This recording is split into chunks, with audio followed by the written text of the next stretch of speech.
জাতীয় কবি কাজী নজরুল ইসলাম ১৯২২ সাল থেকে ১৯২৯ সাল, বিশেষত ২৬ থেকে ২৯ সালের মধ্যে দুইবার এই কার্পাসডাঙ্গা, ঐতিহাসিক কার্পাসডাঙ্গা এই বাড়িতেই অবস্থান করেছিলেন।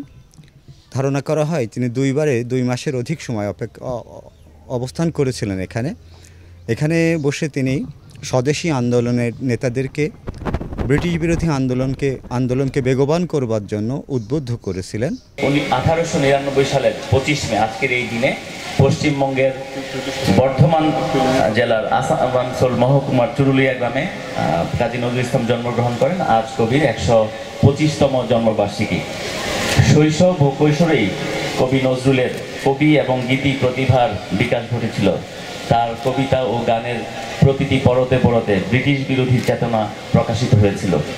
তিনি একজন স্বাধীনতাকামী সংগ্রামী এবং বিপ্লবী মানুষ ছিলেন। একমাত্র ওয়ালটন এসি দিচ্ছে 1 বছরের রিপ্লেসমেন্ট গ্যারান্টি এবং কম্প্রেসারের 10 বছরের গ্যারান্টি।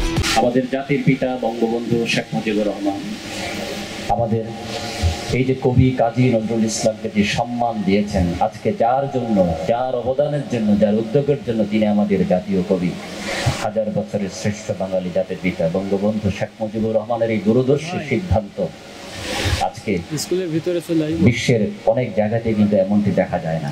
যে নজরুলের জন্য আমরা এখানে দাঁড়িয়েছি, যে নজরুল দিয়েছিল বাঙালি জাতির মুক্তি, ব্রিটিশদের শৃঙ্খলা থেকে এই জাতিকে, এই ব্রিটিশ আমাদের ভারত উপমহাদেশকে মুক্তি, তারপরে আরেক কবি আসলো আমাদের সেই জাতির পিতা, যার নেতৃত্বে আমরা ৩০ লক্ষ শহীদের রক্তের বিনিময়ে ২ লক্ষ মাহবুবের সম্ভবের মাধ্যমে আমরা একটি লাল সবুজ পতাকা পেয়েছি।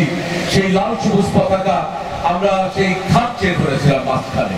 আজকে সেখান থেকে আমরা শিক্ষা নিতে হবে, নজরুলের কাছ থেকে শিক্ষা নিতে হবে, আমাদের সেই জাতির পিতার কাছ থেকে শিক্ষা নিতে হবে, নিয়ে আমাদের এই যে সোনার বাংলাদেশ করার স্বপ্ন দেখেছিল, ধর্ম নিরপেক্ষ বাংলাদেশ করার স্বপ্ন দেখেছিল, সেই স্বপ্ন যদি আমাদের বাস্তবায়ন করতে হয়, তাহলে আমাদের এই ভবিষ্যৎ প্রজন্মকে সুন্দরভাবে গড়ে তুলতে হবে।